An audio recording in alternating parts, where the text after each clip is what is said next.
23rd example. This also I went halfway explaining, thought the camera was on, sorry. I'll explain it to you, don't worry.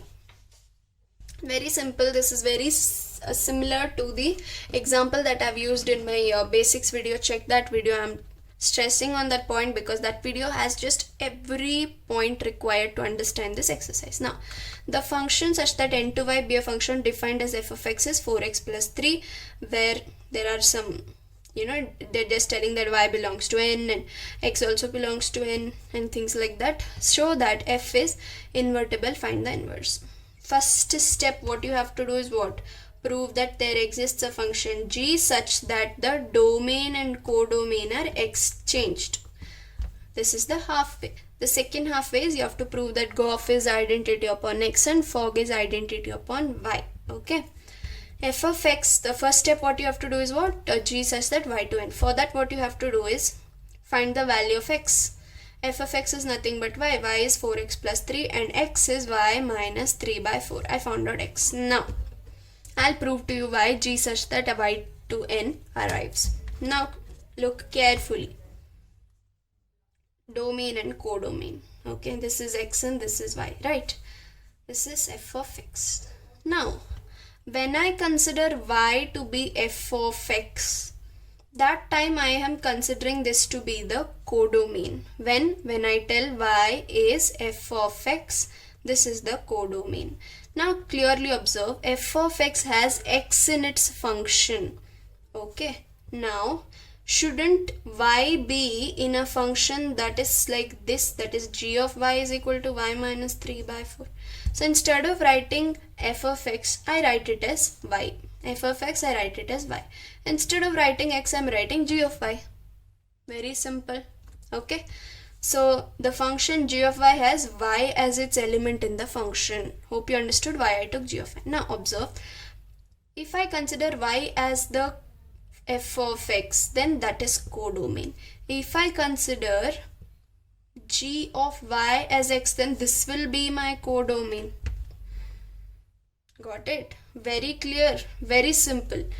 Y, I called it f of x, I called it as y, and that was codomain. Why? Because y was called as f of x. Now I'm giving a name for x also as g of y, then that time this should be the codomain. So they get reversed. This becomes the codomain and this becomes the domain. Hence g becomes y to n. Simple. Okay, very simple, proved halfway. Moving on to the second half, that is proving gof and fog. Now let me start from fog, because we have ended with g function. So fog of y. Why am I taking y? Because the innermost function g has y as its variable. So I am taking y. Okay. Fog of y. What should I do now? I should substitute, that is f of g of y, that is in the f of x function, that is f. I am considering g of y as x. What is f of x function here? 4x plus 3. In place of x, I will substitute gy. So 4 into g of y plus 3. This is what? This is just a composition of a function, just representing one function in form of the other. Check my basics video. Okay. Now what is g of y? Y minus 3 by 4. So 4 into y minus 3 by 4 plus 3. Simplify this. 4 and 4 cancel. Minus 3 plus 3 is what? 0. So left with y. What is y? Identity upon y. So proved that fog is identity upon y. Very easy. So this is done. Now let us do similarly gof of identity. Gof is identity upon x. That's also very simple. For gof, I'll consider x. Why? Because the innermost function is f, and for f the variable used is what? X. Right? Now, I will consider, this is otherwise written as g of f of x, right? I am considering this f of x to be x. Okay. I will substitute this entire thing in place of y here. Okay, here in place of y, I'll substitute this, that is f of x minus 3 by 4. Okay. Now what is f of x? 4x plus 3. So 4x plus 3. Okay, this is 4x plus 3 remaining as it is minus 3 by 4. Plus 3 minus 3. 3 minus 3 is 0. Now 4x by 4. 4 gets cancelled, left with x. What is x? Identity upon x. Proved that GOF is identity upon x. So done. Hence proved that this function is an invertible function. And last statement, for each and every question you have to write that G is the inverse of f. Why? Because of the change in domain and codomain. F was n to y and G is y to n, and we proved also y is it y to n. Okay. Moving on to example number 24. Example number 24 is also very similarly solved. It says y is equal to n square, wherein n belongs to natural number set, is the subset of natural number. All means the same.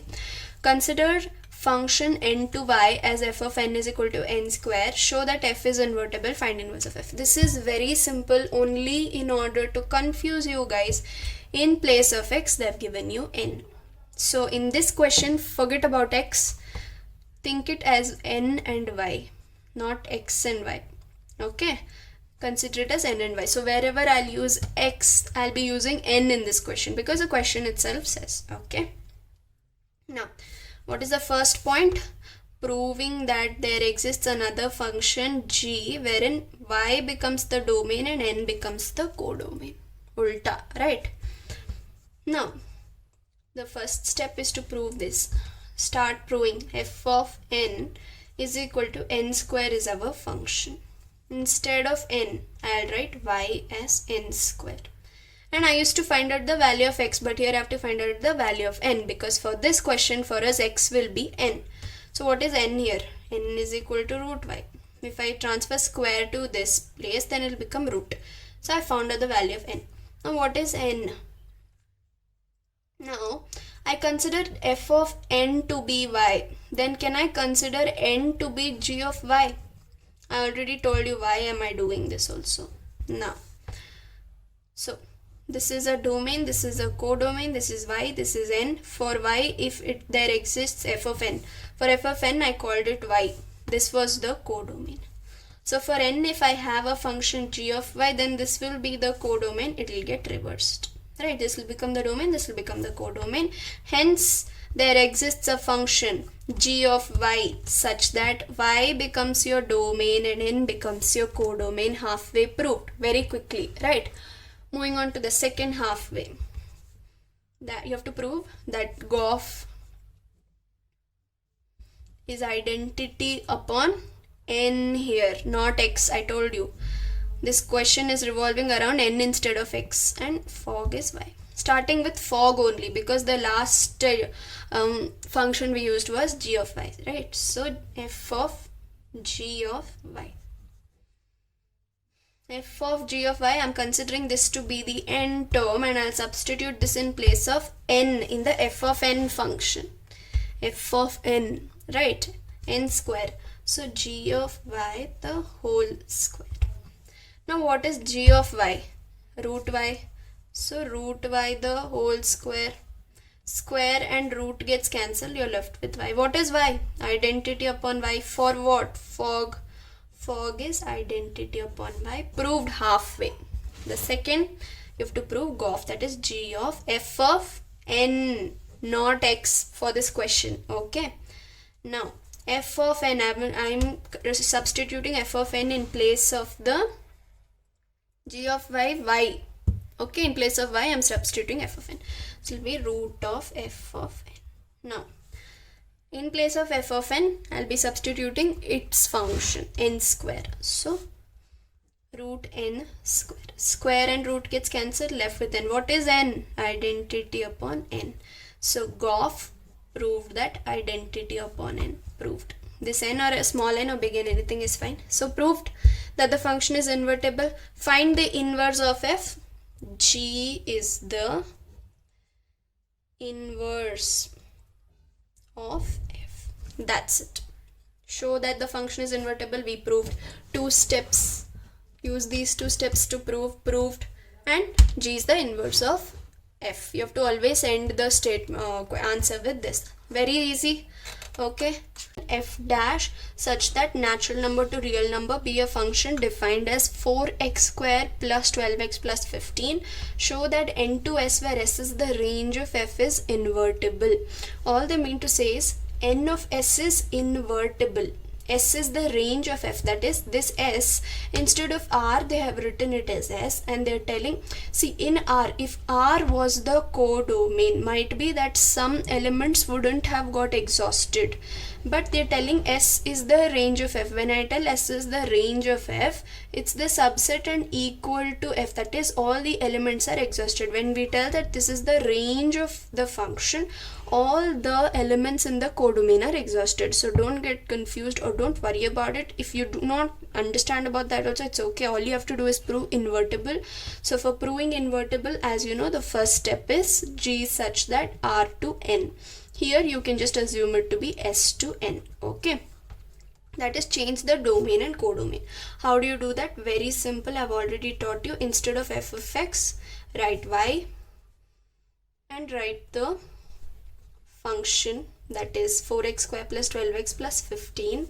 Here instead of taking such a big function, the NCERT has reduced it to what? 2x plus 3 the whole square plus 6, so that the finding out the value of x is easier. Now what is the value of x? See carefully. Plus 6 goes that side, minus 6, so y minus 6. Square goes that side, so it becomes root.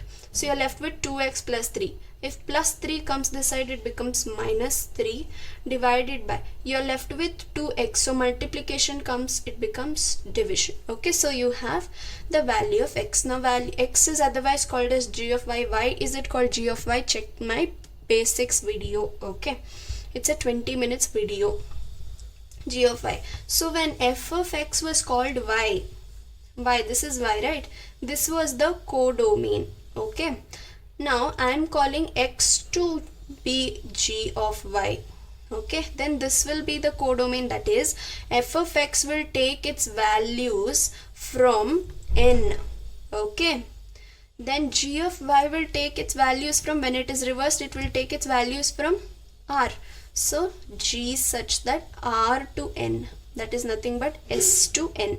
Halfway proof. This was your first step. Moving on to the second step, that is Goff is the identity of x and fog is the identity of y. This is what you have to prove, right? Start with fog because you have ended up with g of y. G is the innermost function, so f of g of y.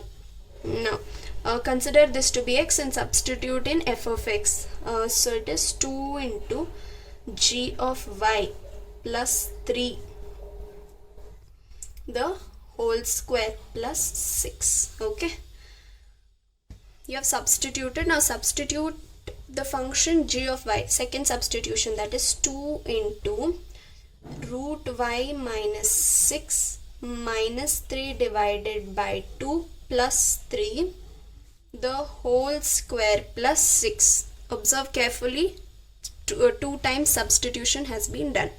Now here 2 and 2 gets cancelled, right? Again here, if you open the bracket, minus 3 plus 3 will get cancelled. You are left with root y minus 6 the whole square plus 6. Square and root can get cancelled. You are left with y minus 6 plus 6. Plus 6 minus 6 gets cancelled. You are left with y, which is nothing but identity upon y. Okay, hence proved that fog is the identity upon y. Okay, now moving on to Goff.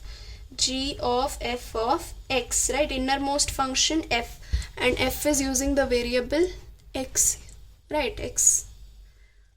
Now how do you do Goff?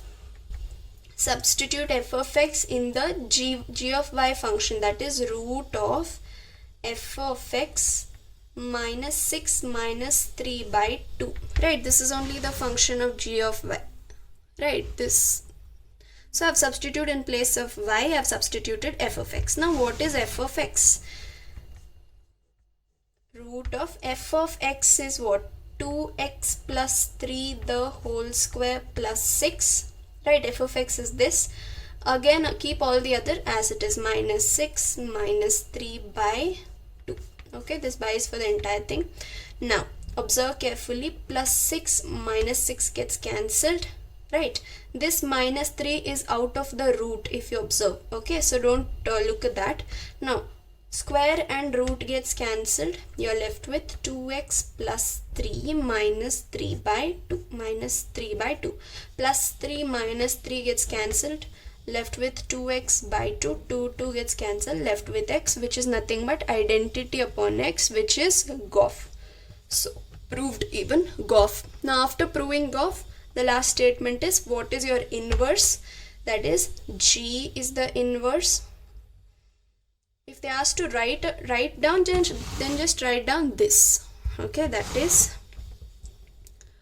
root of y minus 6 minus 3 by 2.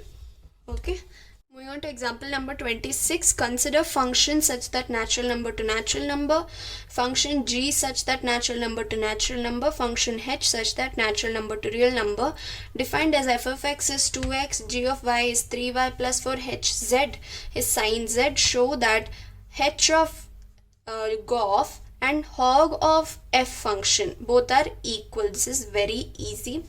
Okay, it's just the resubstitution, that is representing one function in form of the other. Very simple. So now can this be written as h of g of f of x, right?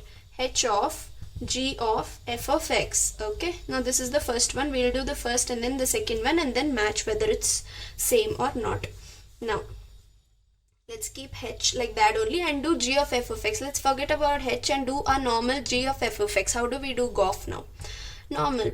We substitute f of x in place of in the g function. That is, in place of y here I'll substitute f of x. That is 3 into f of x plus 4. Okay. Now in place of f of x we will substitute its function. What is f of x? 2x. So 3 into 2x plus 4. Right, now simplify this, that is h into 6x plus 4. Now h of a function. So I'll substitute this in place of the variable of h function. What is h function? Sin z, right? In place of z I will substitute 6x plus 4. So done. This is the h of g of x. First one is proved. Now we'll go to the second one and cross check if the first and second are same. The second one is hog of, okay.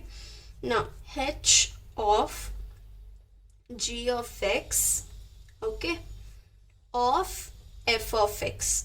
This function of f of x. So first we'll do this. H of g of x. So let's forget this and do this first. How do you do h of g of x? I substitute g of x in the h function, that is sin z. So in place of z I'll write sin g of x. Okay, and just bring this down as it is. Now substitute g of x. What is a g of x function? 3y plus 4. Okay, f of x. Now this I have solved. Hog I have solved. Now of x. Now this function of this, how do you solve g of f of x? You substitute f of x in place of a variable of g function. Similarly, this function of this function, substitute this in place of the variable of this function. The variable of this function is y. So sin into 3 into f of x, okay, plus 4. Okay, now substitute f of x. What is the f of x function? 2x plus 4, right? Now sin into, simplify this, 3 into 2 is 6x plus 4. So this is your second statement, second equation that you got. Is the first and the second equation same? Yes, both are sin into 6x plus 4. Hence proved that h of g of x is equal to h of g of x. Okay. Moving on to example number 27. If you look at the solution of example 27 in your book, you will get confused. It is so all together and you won't be able to understand. I will clearly open it and tell you what it is. Now Very simple. They are asking us to prove this, that is GOF inverse is equal to F inverse of G inverse. Okay, this is equal to this is what we have to prove. For this we'll start doing this first. Find this as the first equation and do this as the second equation and cross check if both are right. So first, for finding out GOF inverse, we have to find out GOF, right? How do you find out GOF? G of f of x. You have to find out this, that is in place of f of x you have to substitute each and every pre-image and write down the image and then consider g of that image and find out the answer. Say for example a, then g of a answer is apple, like that. So start g of f of 1. G of f of 1 is g of f of 1 is what? A. You can see here f of 1 is a. So I'm writing a. Now g of a, is it that g of a is apple? So apple is your answer. Okay. Now moving on to g of f of 2. What is f of 2 here? B. So g of 2. Now check in the f of 2 is b. Okay. And f of g of b is what? Ball. Okay. Now similarly g of f of 3. You have to start with the innermost functions pre-images. Okay, that's why I'm starting with function f of x. So f of 3 is what? F of 3 is c. So g of c, and g of c is cat. Okay, now we got GOF. Now how do you represent this in the Cartesian product form? Pre-images and images, that is 1 comma apple, 2 comma ball, and 3 comma cat. This is the way you represent GOF. You got GOF. Now what is GOF inverse? Very simple. You just, and moreover when you have to do inverse, you should make sure that this is 1 1 and onto. Is it 1 1 and onto? Yes, each and every pre-image has one and only one unique image, right? And is it onto? Yes, all the elements in the codomain, that is apple, ball, and cat, have one at least pre-image. Yes, it has 1 2 3 as its images, hence 1 1 and onto. How do you represent GOF inverse? Just invert, that is bring apple to the domain and 1 to the codomain. Okay, so ball comma 2, cat comma 3. So this is your first equation, GOF inverse. Now you have to find out f inverse of g inverse and check if it is equal to this. So for that you have to find out f of x inverse first. Okay, now for that, what is f of x first? Before this, what is f of x? F of x is 1 comma a, right? Look at this, 1 comma a, 2 comma b, and 3 comma c. Okay, hope you understood. C, 1 comma a, 2 comma b, 3 comma c. Representing that in the Cartesian product form, that's it.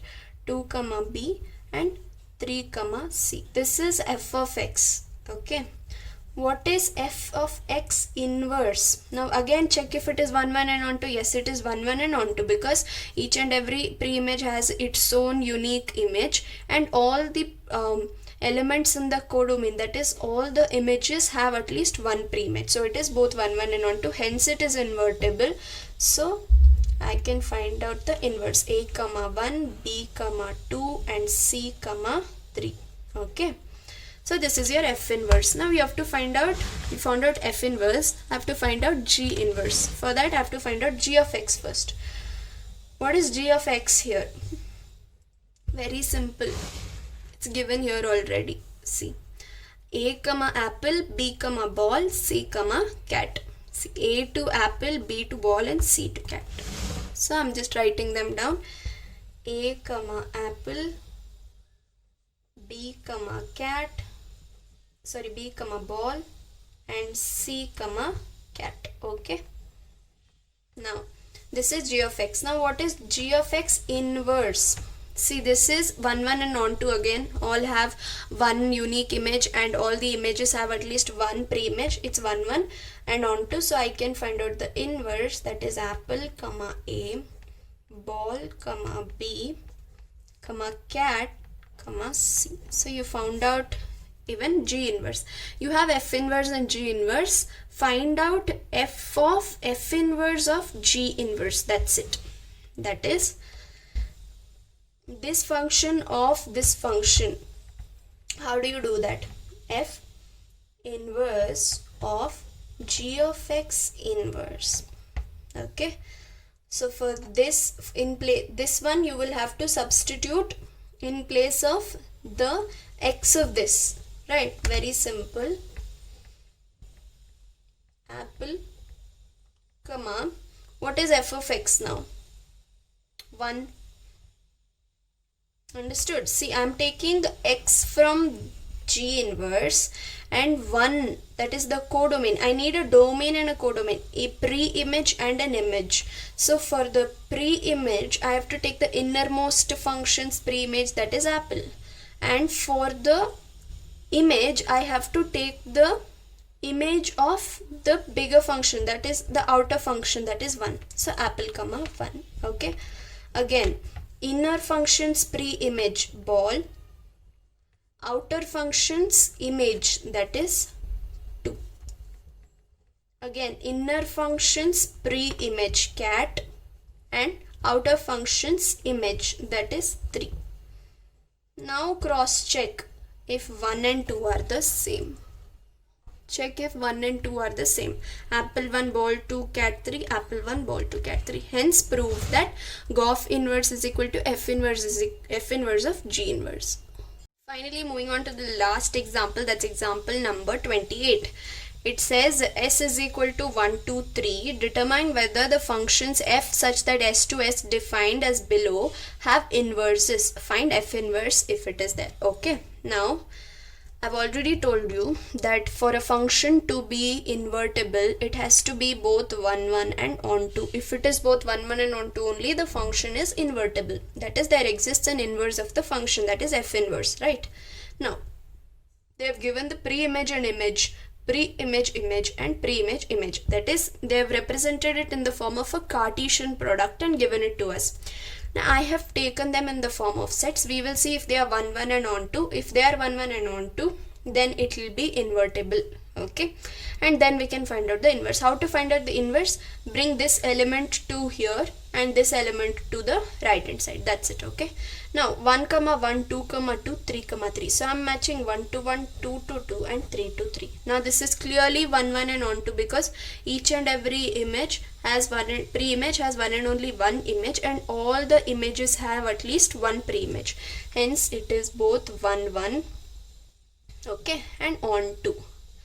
Hence you can find out the F inverse. Now how do you find out the F inverse of this? Even if you reverse them also, they are the same numbers, but for the sake of writing answer, we just have to assume that I am bringing this 1 to this side, this 2 to this side, and this 3 to the left hand side, and you have to just write it once. So this is your F inverse. Moving on to the second one.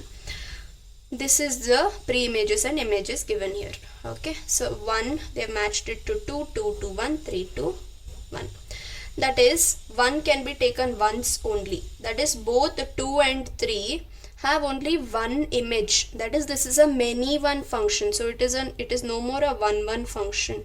When it is not a 1, 1 function, it won't be an invertible function also. It is onto for sure, but it has to be both 1, 1 onto. That is, it has to be bijective.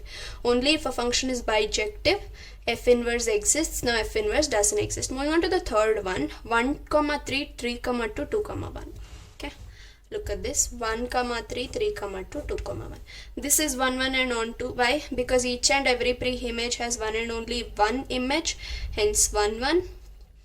And it is onto because all the images have at least one pre-image, hence this is invertible. So you can find out F inverse. What should you do for F inverse? Just bring this image to the position of pre-image, that is 3, 1, 2, 3 and 1, 2. This is your F inverse. That ends the NCERT examples of exercise 1.3.